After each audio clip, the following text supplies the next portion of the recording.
पहलगाम आतंकी हमले से जुड़ी बड़ी खबर सामने आ रही है। थोड़ी ही देर में पीएम आवास पर सीसीएस की मीटिंग होने वाली है। प्रधानमंत्री मोदी की अध्यक्षता में ये बैठक बुलाई गई है, जिसमें एनएसए अजीत डोभाल विदेश मंत्री इस बैठक में शामिल हैं।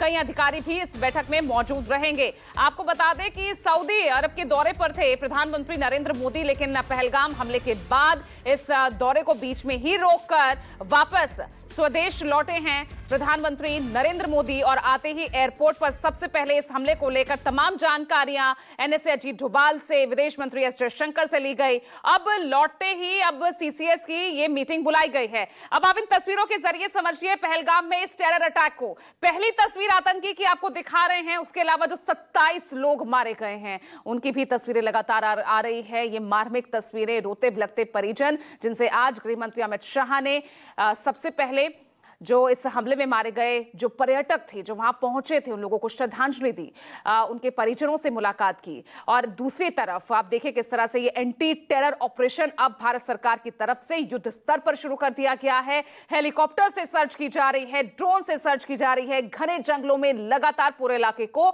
सुरक्षा बलों ने कॉर्डन ऑफ कर दिया है। इधर दिल्ली में भी, क्योंकि हलचल वहां से लेकर पूरे देश के लिए दिल दहला देने वाली ये घटना है, सीसीएस की मीटिंग बुलाई गई है। और देखिए इसी बीच आपको बता दें गृह मंत्री अमित शाह लगातार कल से श्रीनगर में ही मौजूद है। बैठक यहां पर कई दौर की बुलाई गई है। इस हमले में मारे गए लोगों को श्रद्धांजलि भी यहां पर गृह मंत्री अमित शाह ने दी। ये देखिए तस्वीरें सामने आई है। और दूसरी तस्वीरें इस हमले में मारे गए लोगों के परिजनों से बात करते हुए, रोते बिलखते ये परिजन अपनी आप बीती, क्या उस वक्त मंजर रहा, किस तरह से आतंकियों ने इनके अपनों को उनकी आंखों के सामने भून डाला, गोलियों से छलनी कर दिया। वहीं दर्द गृह मंत्री अमित शाह को बयान करते हुए आप देख सकते हैं।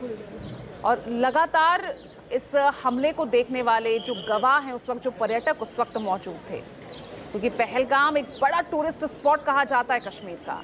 बड़ी संख्या में पर्यटक यहां पर पहुंचते हैं। कल भी उसी तरह का मंजर था, बड़ी संख्या में पर्यटक वहां मौजूद थे। और अप्रैल से ही यहां पर टूरिस्ट का जो सीजन है वो शुरू हो जाता है, पर्यटक बड़ी संख्या में पहुंचने शुरू हो जाते हैं। आप देखिए टाइमिंग, किस टाइमिंग को यहां पर टारगेट कर पर्यटकों को निशाना बनाया गया और 27 लोगों की मौत हो चुकी है। ये आंकड़ा और भी बढ़ सकता है, क्योंकि कई जो घायल हैं उनका इलाज अनंतनाग के अस्पताल में चल रहा है। कईयों की हालत गंभीर बनी हुई है। लेकिन यहाँ पर जो मेमोरीज जो बननी चाहिए थी, अपनी छुट्टियां बिताने ये लोग यहाँ पर आए थे, अपने परिवार के साथ वक्त बिताने ये लोग आए थे।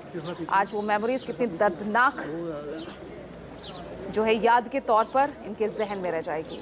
वही याद, वही तस्वीरों को गृह मंत्री अमित शाह के सामने बयान कर रहे हैं ये रोते बिलखते परिजन।